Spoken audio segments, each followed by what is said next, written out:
I'm Aidan O'Sullivan. I'm a Professor of Archaeology in UCD School of Archaeology. Now, what is archaeology? Archaeology is the discipline of things.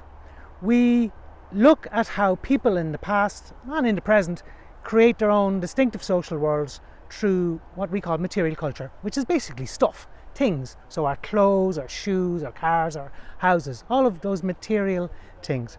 In ARCH10170, Make in the Past, we will actually get you up here to the Centre for Experimental Archaeology and Material Culture in UCD, and you'll be making things. So we'll get you working clay and making pottery. We'll be firing pottery. We'll be casting bronze, like is going on there with students in the background. We'll be working with stone and flint and textiles and so on. And by doing that module, will give you a much stronger sense of how people in the past understood materials, how they used knowledge and skills and their abilities to make things, how those things were used, and ultimately how they were discarded and abandoned and left in the soil for archaeologists to find thousands of years later.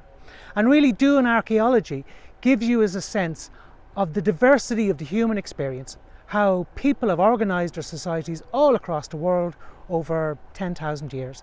And in one ways, archaeology gives us insights into the human condition and how people move and live through the world throughout their lives.